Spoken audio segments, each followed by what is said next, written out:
10 വർഷം നമ്മുടെ LDF government ഭരണത്തിൽ വന്നതിന് ശേഷമാണ് എൻ്റെ വീടിനടുത്ത് ഒരു പബ്ലിക് ഹെൽത്ത് സെന്റർ ഉണ്ട്.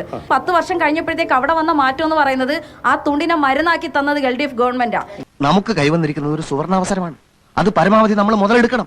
എങ്ങനെ കൊയ്തവരാണെങ്കിലും ആ നെല്ല് നമുക്കുള്ളതാണ്. LDF ഗവൺമെന്റ് അധികാരത്തിൽ വന്നതിന് ശേഷം LDF ഞാൻ പറയട്ടെ വെറുതെ സമയം കളയേണ്ട. ആയുഷ് ആരോഗ്യ മന്ദിർ ഹെൽത്ത് ഗ്രാന്റ് കൊടുക്കുന്നുണ്ട് കോടിക്കണക്കിന് രൂപ. ഇപ്പോഴൊന്നും അല്ല, അതൊക്കെ പോയി. എങ്കി പറ, ഈ മായാവി എന്തിനാ ഇവരെ സഹായിക്കുന്നേ? ഇവരുമായിട്ട് എന്താ ബന്ധം? എന്താ ബന്ധമെന്നോ? ആ ഹെൽത്ത് ഗ്രാന്റ് സെൻട്രൽ ഗവൺമെന്റിന്റെ ഹെൽത്ത് ഗ്രാന്റ് പേര് മാറ്റി വീണ ജോർജ് പേര് മാറ്റി ആയുഷ് ആരോഗ്യ മന്ദിർ അതാ പുതിയ പേര്. പ്രകടന പത്രികയില് 5 വർഷം മുമ്പുള്ള കാര്യങ്ങൾ ഞങ്ങൾ നടപ്പിലാക്കിയിട്ടുള്ള പറയുന്നത്. ഞാൻ നിങ്ങളുടെ പുള്ളിക്കടയിലെ കൗൺസിലർ ഹണി ബെഞ്ചമിന്റെ പ്രകടനത്തെ സഹോദരിക്ക് ഞാൻ കാണിച്ചു തരാം. പുള്ളിക്കടയിലെ ജനങ്ങളെ പുനരധിവസിപ്പിക്കും. എവിടെയാ നടപ്പിലാക്കിയത്? ഇന്നും ജനങ്ങള് ശൗചാലയം പോലും നരകയാത്ര അനുഭവിക്കുക. എന്തിനു നിങ്ങൾ വ്യാജ വാഗ്ദാനം കൊടുത്തു? നരകയാത്ര അനുഭവിക്കുക. നിങ്ങൾക്ക് എല്ലാ സൗകര്യമുണ്ട്, ആ ജനങ്ങൾക്ക് ഒരു സൗകര്യമില്ല സഹോദരി. അമ്മ ചൂണ്ടിക്കാണിച്ചു കൊടുത്താലും അച്ഛനെ അംഗീകരിക്കാത്ത പന്നകൾ. ആ റെയിൽവേയുടെ ഭൂമി വാങ്ങിക്കാനുള്ള കഴിവില്ലെങ്കിൽ രാജിവെച്ച് പോകുന്നേ. ഞങ്ങൾ കൊണ്ടുവരാന്നേ, ഞങ്ങൾ അധികാരത്തിൽ വരുന്നുണ്ടേ, ഞങ്ങൾ കൊണ്ടുവരാം.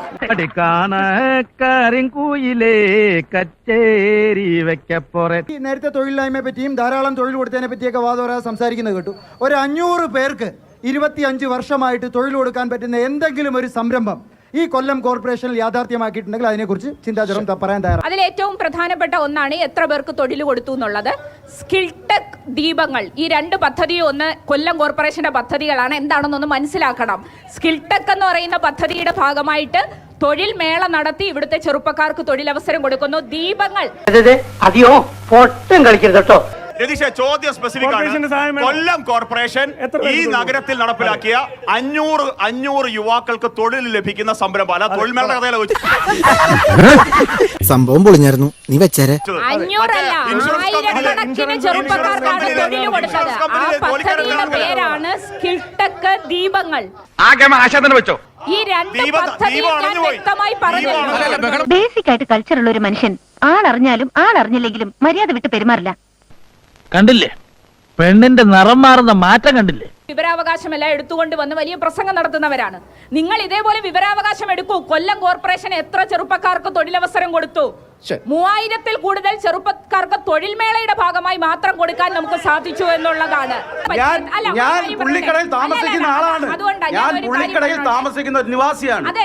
എനിക്ക് അവിടെ ഒരു വികസനവും കണ്ടിട്ടില്ല. എന്തിനാ ഇപ്പൊ ഇങ്ങനെയൊക്കെ പറയണേ? അല്ല, സൂക്ഷിച്ചാ ദുഃഖിക്കണ്ട. എടോ, എനിക്കിത് പൊത്തരിയൊന്നുമില്ല, അത്ര നല്ല മനസ്സും എനിക്കില്ല.